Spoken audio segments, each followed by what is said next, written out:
to sports. He's got the questions. I'm going to lose it. Are you kidding me?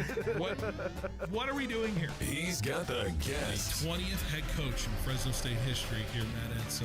Is it hard to believe sometimes still, the 20th head coach here in program history?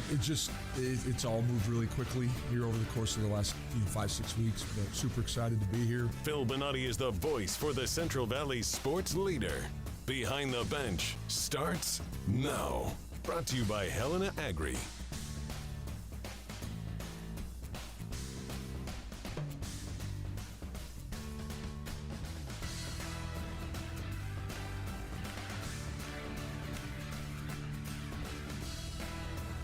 That's right. Behind the Bench, brought to you by Helena Agri. Yes, I'm here. It was a little later than normal as far as coming in here, but it is the busyness that is a Tuesday afternoon here on 1430. Just had to get my headphones put together. So that's where we are. But we are here. We are live. We are bringing you the content here for the next 45 minutes. That's right, 45 minutes until Giants baseball from Atlanta. So just a little bit of time here for Behind the Bench before we say goodbye. 3:03 on the dot here on the 1430 ESPN Fresno app, 1430ESPNFresno.com website, 1430 ESPN AM is how you're listening to us. Appreciate you listening wherever you are tuning in, however you're tuning in. Thank you for listening to your Central Valley's sports leader. That's right, we are here. Big thanks to Tony D for tossing it to us in the previous segment. Tony D, of course, his show, Sportsline Bulldog Hour, Tony D from 2 to 3 p.m. every weekday on 1430. You also got the Central Valley Sports Report with Paul Metters, which returns August 9th. August 9th is when Paul Metters' show will begin again on 1430 ESPN. That's 10 a.m. to noon on the Saturday, starting August 9th, live from First String Sports. So that's what we got on the docket for you as always, and that'll be coming up soon. We are here live, like I said, 3 o'clock hour all the way up to 3:45. Lee's Air Hotline is how you can reach us. That's right, 559-320-1430 is the way you reach the show. Once again, 559-320-1430 is the Lee's Air Hotline. The Lee's Air weather check sits at 87 degrees. 87 degrees, that's right.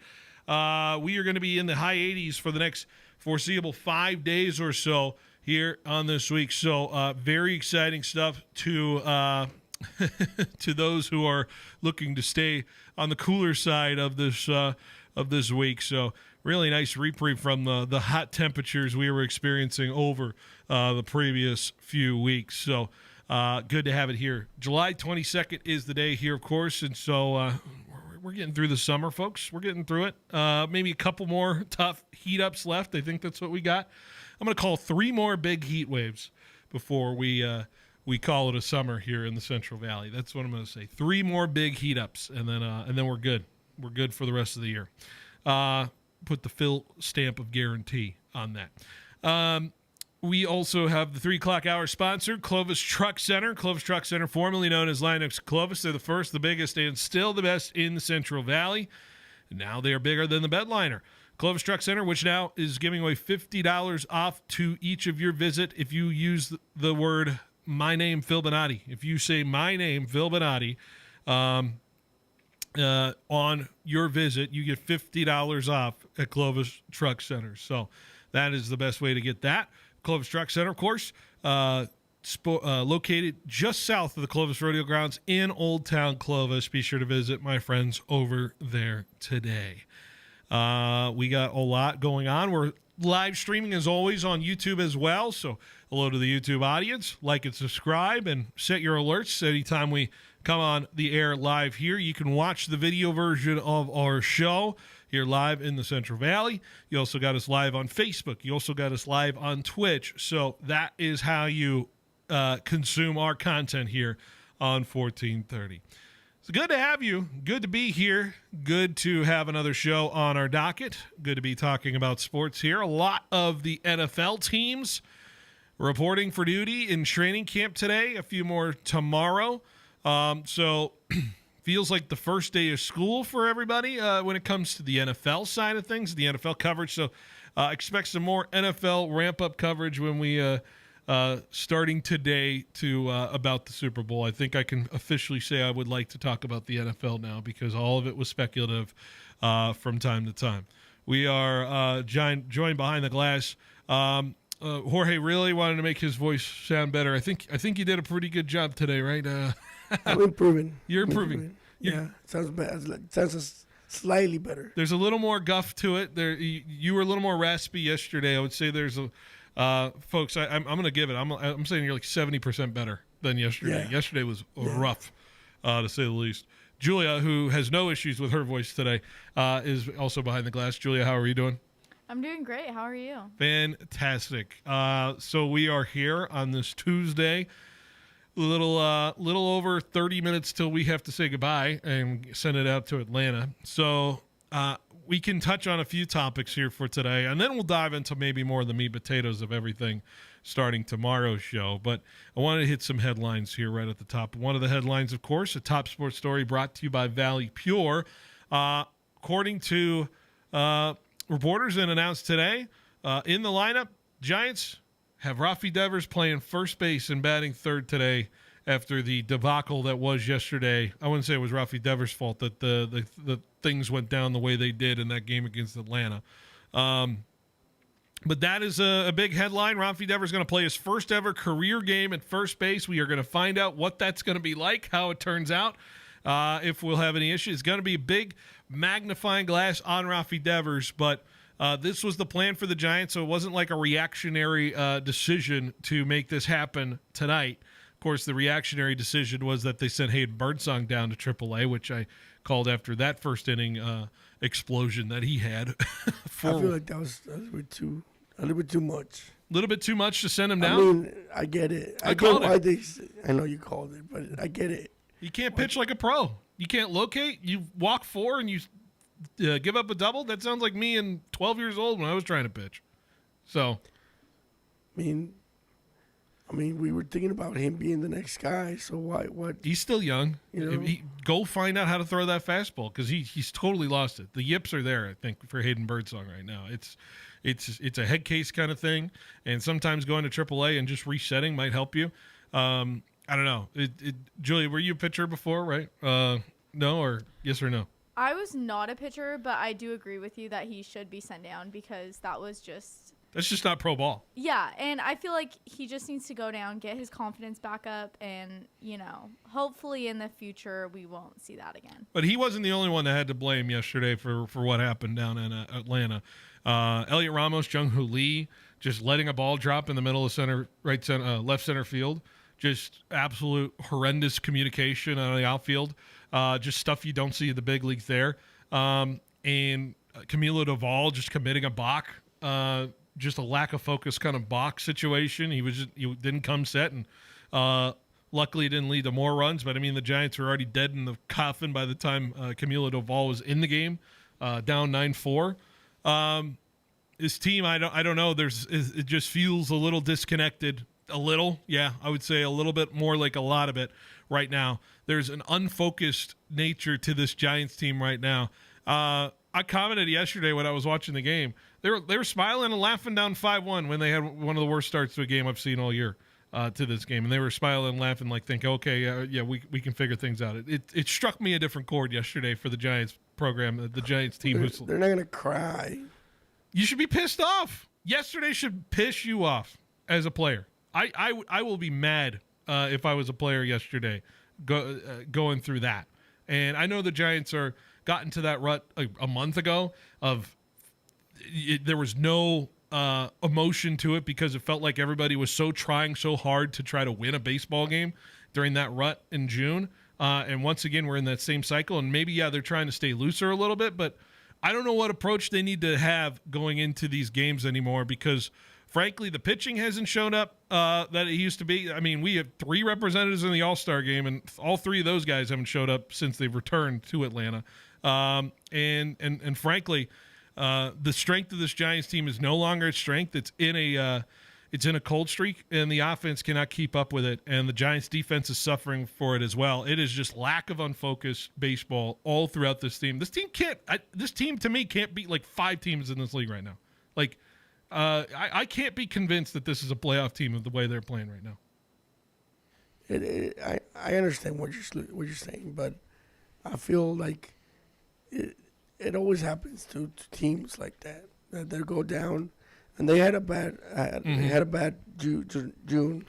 They've had a bad 2 months. July was a little bit better, but I mean, right now coming back from the All-Star break doesn't look good. Can this team be back to what it was in April? Because I'm not convinced of it. I think this team overperformed in April, gave everybody hope, had a legitimate good feeling about what this team could be, and now it's regressing to what it actually probably is, which is a 500 baseball team, like it was last year. A 500 baseball team, underperforming under this coaching staff, underperforming in the field, underperforming at the bat, underperforming anywhere else in the fundamentals of baseball. If I'm a Giants fan, I'm angry. I'm angry that this team is not playing better because they are clearly spending the money they need to make the talent that allows them to be at least perceived to be a very top-tier team, and yet right now they're making mistakes like the Jung-Hoo Lee, Elliot Ramos thing just sent me over the wall.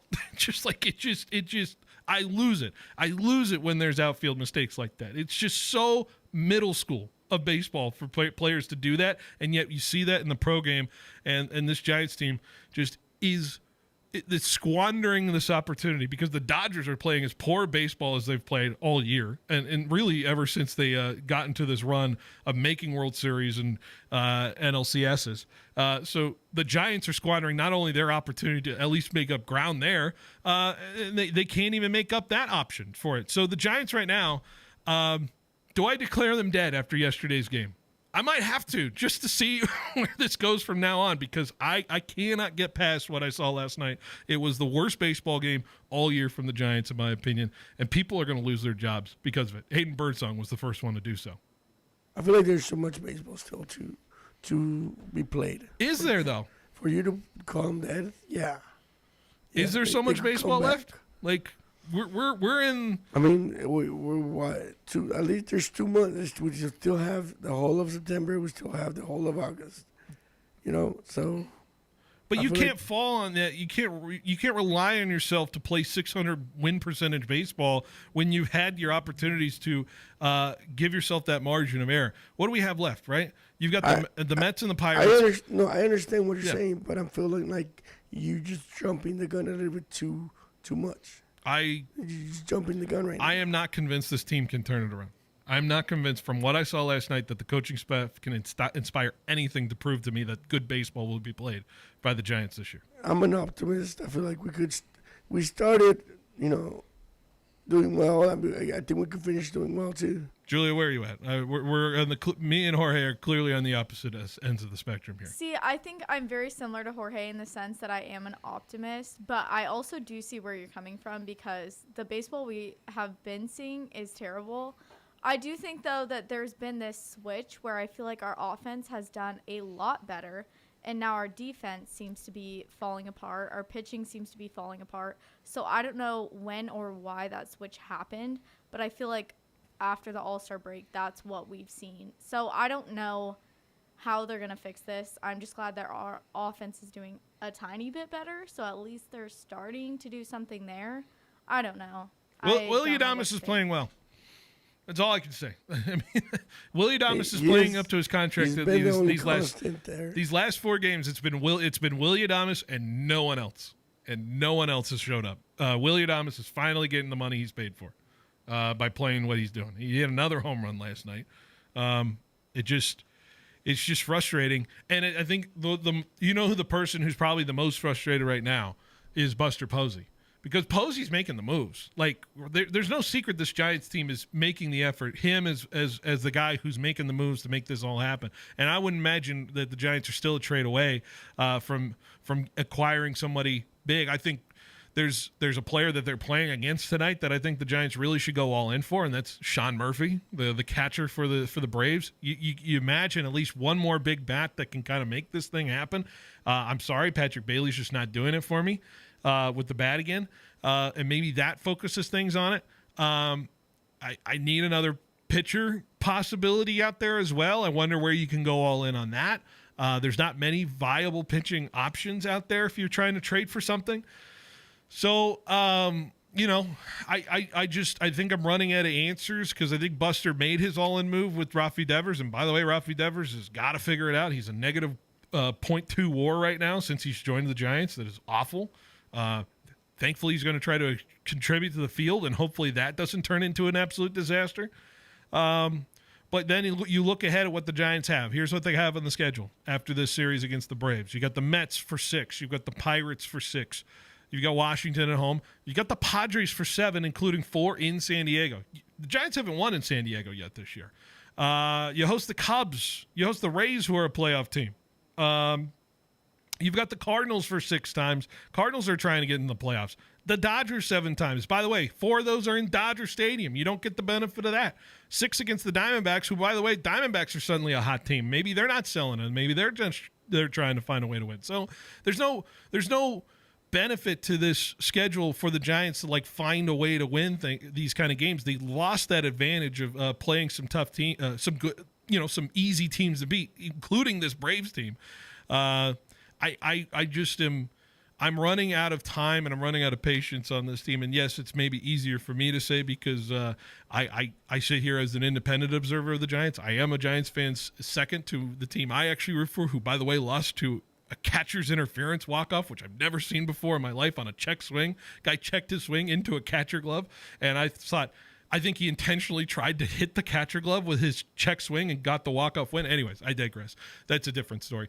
But I'm telling you, this Giants team, I'd be frustrated if I was a lifer, and I know a game can change everything tonight, and if Rafi Devers plays solid first base for me, and the Giants get off to a good lead and avoid any sort of disastrous start like they've had over the last few games, then maybe, yeah, I switch my tune. But it's got to switch quickly. We are running out of time if I'm a Giants fan.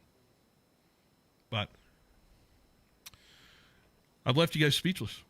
No. All right. No, I understand where you're going. I understand that it's frustrating. I mean, I'm frustrated myself, but I still think that there's enough power, enough talent there in this team to be better.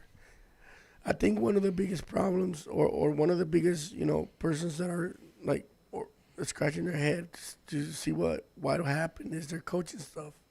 The coaching staff is just, not really knowing what went wrong because they try to do everything on one side, and all of a sudden when they make changes or something changes, it doesn't go their way. Now, is it their fault or is there something else? There was a long shot of Bob Melvin, I think, in the 8th inning last night. I was checking in on the game because I kept flipping back and forth between that and the Red Sox, and there was just 1,000 miles there of Bob Melvin just sitting there after Camilo Duvall balked runners over. And that's not his fault. Is it? Is it not? I don't know. I mean, the players got to perform through him. And does he change coming on the ball, or does he sit him because he balked? What does he do? I mean, I've found 3 instances of 3 different crucial players losing focus in one game. To me, it's not individual players making the decision to not be focused. It is the culture of it. The fact that 3 guys can't be focused in a baseball game tells me that the roster isn't focused, in my opinion. That's not 3 guys independently finding a lack of focus in a game. That is overall what is indicative of what the coaching staff has done so far. And yes, it feels helpless, and I'm putting the blame on it, and maybe it's unfair, but that's the coaching staff, and that's the nature of everything that's going on with this Giants team. Somebody's got to take the blame, and this team, I'm sorry, I haven't been convinced of Bob Melvin in the year and a half that he's been there as a Giants coach. Last year, I felt like there was not a feeling of somebody who is leading this team, and this year I'm starting to lose the idea of any sort of leadership on this team. I don't see a leader up here that's stepping up, trying to make things happen. Hunter Pence was that guy back in the World Series times, and Buster Posey was that guy during the World Series times, and Brandon Crawford was that guy during the World Series times, and Brandon Belt was that guy during the World Series time. You know what I mean? And so where are those guys? Who's going to step up and be those guys? I felt like Flores was at the beginning of the season, and then but he's not regularly playing. He just yeah. So how can you command leadership with him? Everybody loves Wilmer Flores, but he's not playing every day. Chapman, he was out for a while.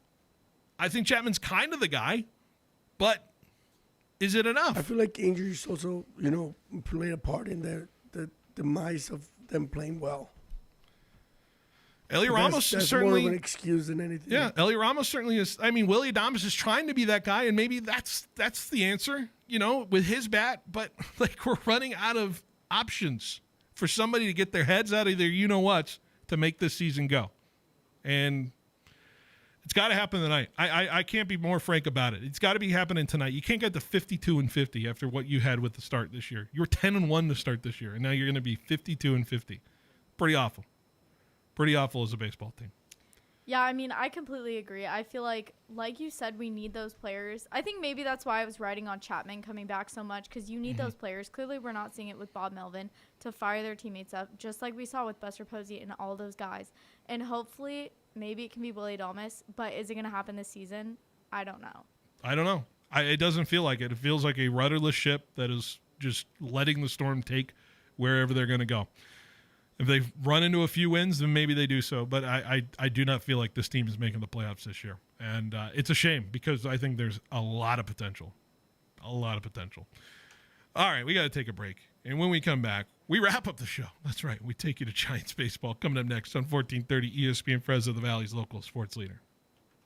Hey guys, Phil Benotti here from Behind the Bench to tell you about my friends at Clovis Truck Center. That's right. You've heard me talk about getting ready for the summer. Well, now it's here. And if you still haven't gotten those things you need, quit slacking off. That's right. I'm talking to you. Get your vehicle ready for some summer fun, especially around the 4th of July weekend. Clovis Truck Center offers roof racking not just for trucks, but for SUVs and cars as well, so you can bring all that gear you need for that weekend getaway. They can also get you ready for towing as well, whether it's for that RV or boat that you plan to take up to the lake on a hot summer weekend. And if you're in a pinch, Clovis Truck Center can have you in and out as quickly as the same day with all they provide. They have all the things you need in stock, so it's right there in the shop. No waiting on a part to be shipped in and out the same day. Be sure to stop by Clovis Truck Center today, just located south of the Clovis Rodeo Grounds in Old Town Clovis. Remember, they're the first, the biggest, and still the best in the Central Valley. It was 106 degrees. The Johnsons were sweating, and their AC, dead silent. But 2 doors down, the Millers, cool and comfortable. Why? They called Lee's Air for a $99 AC maintenance before summer started. We catch problems before they catch you. Don't sweat the heat. Beat it. Lee's Air Plumbing and Heating. Fast, friendly, guaranteed. Call now or schedule at leesair.com. Take me out to the ball game. Baseball is back, and it doesn't get any better than the Fieldhouse Sports Bar and Grill, indoors or on the patio. Root for your team while enjoying their famous burgers, dogs, and fries. And did you know they have the coldest beer in town? No, seriously, with 16 draft beers on tap, served in an ice-cold pint, it'll sure get you cool for the summer. The Fieldhouse Sports Bar and Grill. Food, sports, fun. On Copper Avenue at the entrance to the beautiful Copper River Ranch. Get your business noticed and stand out from the crowd by visiting Megaprints. Working with the Valley's most prestigious and high-profile businesses since 1998, we print and install custom-designed signs for businesses of all types and sizes. From yard signs to banners to wallpaper and fleet graphics, Megaprints has the state of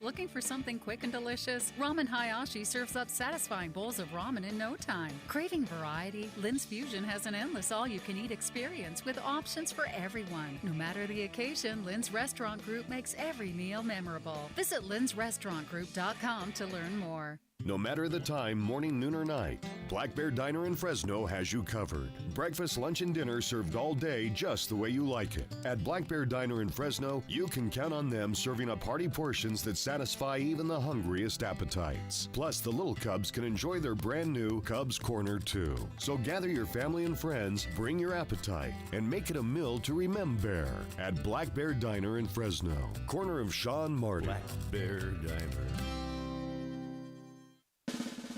The wait is over. Valley Pure presents Crazy Horse, the wild new flower from Cowgirl Cannabis. This isn't just a strain, it's an experience. Ready to get on the wild side? Then saddle up and ride with Crazy Horse. Available now only at Valley Pure. Bold, untamed, unforgettable. Don't just hear about it, live it. Get to one of Valley Pure's 5 locations and grab your Crazy Horse today. Cowgirl Cannabis. Blaze the trail.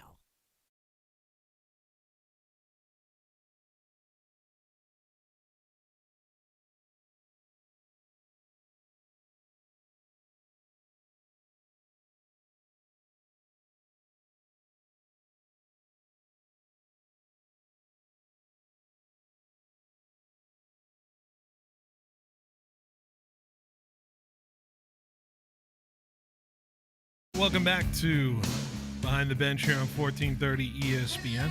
Let's play this a little bit longer.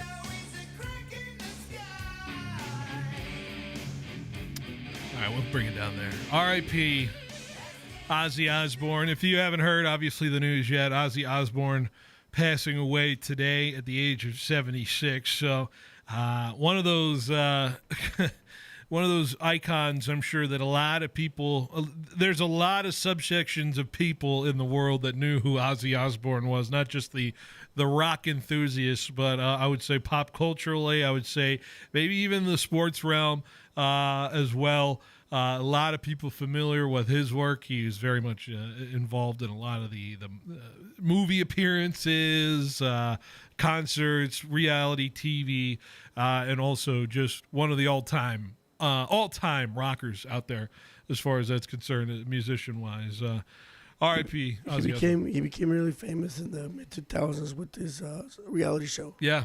What was it called? The Osbournes? Just the Osbournes? That's what it was? That's what it was, yeah. So, I always, when I was a kid, I always got confused. I got the Osbournes confused with the Osmonds. I think that was a point. Yeah? Like the opposite of the Osmonds were the Osbournes. Because the Osmonds were like this, music royalty when it came to their Broadway stuff, and they had a thing in Las Vegas where they played. And now Ozzy Osbourne is kind of like the antithesis of that a little bit, but just a man who has lived many lives. If people had more than one life, I think Ozzy Osbourne is the epitome of that. There was a famous line where he goes, "I love burritos. Yes. I want to eat them all the time." Yes. Oh, don't we all, Ozzy Osbourne? So R.I.P. to Ozzy Osbourne. It's tough to see him go. Any memories of Ozzy Osbourne, Julia? Are you a little too young to? No, I actually do. My dad would play Crazy Train in the car. He was into that kind of music, so he kind of brought me up like that. So it was very sad to see that he passed. I used to play in there was like this Fresno State band that was like, it's called the Bulldog Beat, and it's still there, still doing the thing, but it's kind of like a recruitment band slash, plays. You got to be a pretty good musician to be playing in it, and it plays at a lot of like Fresno State functions, anything like that. And my brother joined it as a guitar player, and the big thing he had to learn was Crazy Train. He had to learn the solo in the middle of the Crazy Train. And it took him all of we had 1 week of camp to like learn all our music. My brother was struggling with it. My brother was completely struggling with the Crazy Train guitar solo. Then final day when we have to like play all the music for the directors just to make sure everything is good to go. We don't know what to expect with Crazy Train. We hope he figured it out. Nailed it. Nailed the Crazy Train guitar solo. I remember the moment, and everyone just like looking over and being like, wow, okay, all right, we're in business and we can play Crazy Train. Because you don't know, if you can't play the music, then they don't let you play the music, but if you can, then you get to do it. Now we were throwing out Crazy Train like every time. It was like the crowd pleaser at everything we went to. So that's my memory.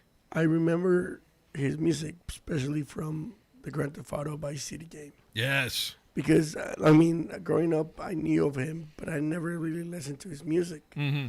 I just knew him like as a rock icon. Yeah. But when I started playing that game, yeah, he spent so many hours playing it that his music was, playing over and over and over. Especially Crazy Train, because that was one of the songs that was on there. So then I started listening to a little bit more of his songs. And then that's about the time where they came out with the whole reality show. And his daughter and his son, they all, became big celebrities or whatever. But, yeah, it's crazy to think that he's gone now. He performed just 2 weeks ago. 2 weeks ago. I wouldn't say perform, but he performed. He sung. It was kind of the last thing. I feel like a lot of people knew what was going on there with that aspect. So, okay, enough on Ozzy. R.I.P. Little sports story brought to you by Valley Pure over the week as well. Failed to mention this yesterday. Coach Ryan Overland was extended yesterday. I believe it was yesterday, right? Baseball. Yeah, baseball for Fresno State. So he's extended through 2030. I think this is clearly evident to the idea that we just had a lot of guys drafted to to go to the pros. I believe we had 4 baseball players drafted. You see Murph Gray and Jack Anchor hang out in Pittsburgh the other day. They were being introduced as draft picks, and they signed their contracts. So here we go. We got some Bulldogs in the pros potentially again. But I think the pro turnover is obviously a big statement to what he's been doing. I know the winning is also a big aspect of it as well. 2 back-to-back Mountain West championships, and hopefully we get to go out on our swan song as a Mountain West champion baseball program for 3 straight years. But clearly this is a move that shows that there's stability in this baseball program. For how volatile we feel like it is, it truly is a stable spot that Coach Overland's been able to take over and continue the tradition of. So I thought this was much deserved. Getting this extension, and I'm excited to see where this Bulldog program can go, especially when it gets to Pac-12 baseball next year in 2027. So we will see what that looks like. But I thought it was a much-deserved extension. For as much as we wring our hands over Fresno State baseball from day to day, I think he does a good job with that baseball program. I think it's much deserved. Yeah, he definitely had the right players to go to the playoffs and make a run to the tournament. And I think that the work that he put in there showed that he's the right guy, that made the right decision keeping him the whole time. Yeah, the whole intern tag the 2 years before, too, which he had to really cut his teeth for it. And so felt that as far as that's concerned. Overall record, you wish it was a little bit better. But like I said, he's also played really good teams. He's not afraid to schedule. Yeah, he's not afraid of scheduling. He's not afraid of that scheduling, and I think the Bulldogs are clearly a not back down kind of team. And getting to 2 regionals, it's right where the benchmark is. Of course, the next thing is seeing where it grows. This is how you do it. You when you build programs in college, it's not about what you do up the top. It is how you raise your floor as a program. How high can your floor be? Like, think about all the great programs that are out there in any kind of sport, right? Ohio State's never going to go 1-11. Like, they're never going to do that. How they build that? They built that over tradition, time, whatever, money, all that stuff. So it's about where is your floor as a program at some point. And if the Bulldogs' floor is 500 and competing in the Mountain West tournament right now, that's fine. Will it raise and eventually you become the power in your conference? Then that's what it is as well. But that raises incrementally through the idea of recruiting and development as well. So that's how you build programs. That's exactly the roadmap for it, and I think this is the right guy to lead it. And I think Fresno State baseball has a lot to look forward to as far as that's concerned with this game. So excited to bring that. Anyways, Jorge, I'm seeing something on my screen here that has that playlist for the Giants came in. Okay, so do we need to go? I believe so. Okay, we need to leave. So I guess this is the end of our show.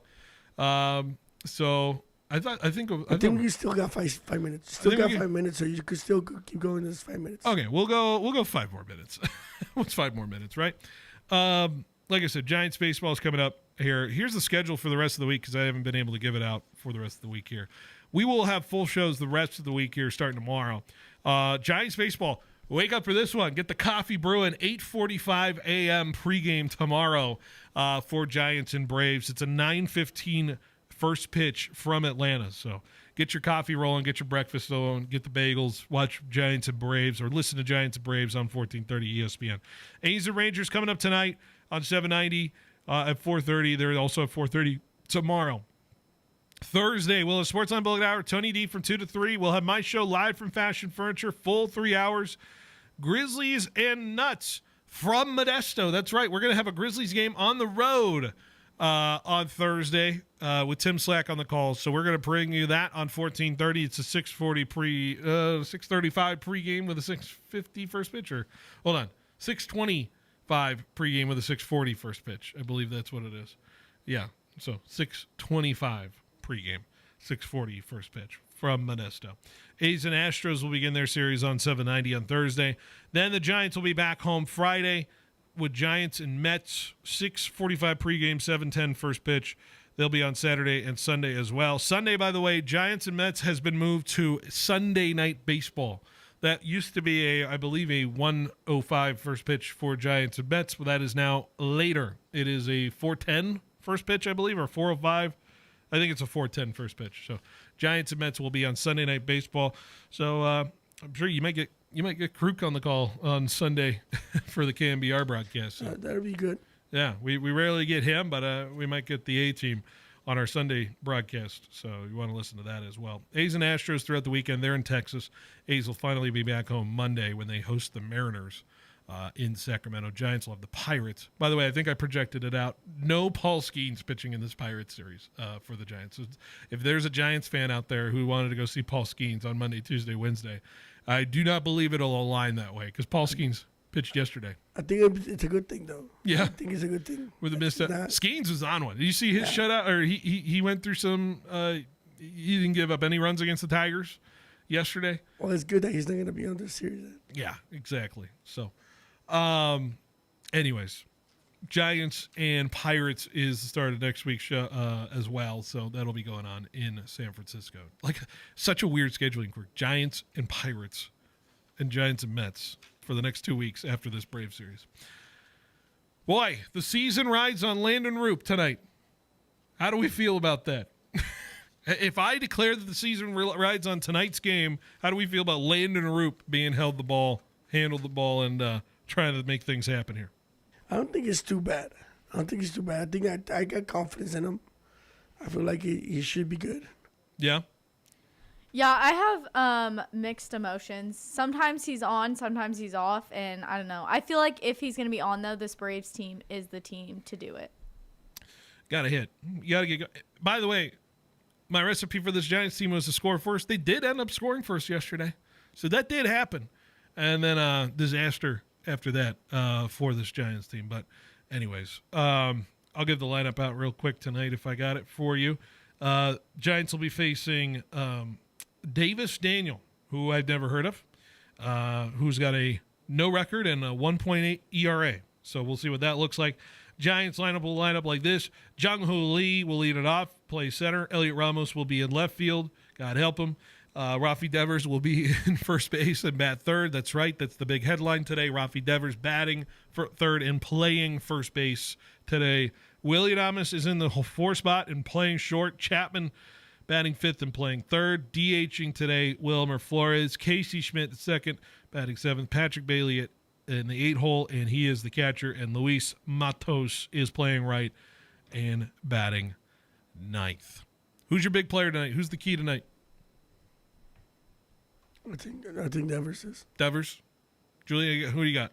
I think it's going to be Willie. He's been so on. I feel like hopefully he'll just keep it going. I need Elliot Ramos to get some production out of here in this 2-hole. I think Elliot Ramos needs to be the big one tonight, so that's where I'm at. All right, guys, that's it for our show. We're going to send it to Atlanta. We'll be back tomorrow, 3 o'clock, full show. Great show. Great show. Great show as always. Full show tomorrow, 3 o'clock to 6. We'll see you then. Giants baseball coming up next.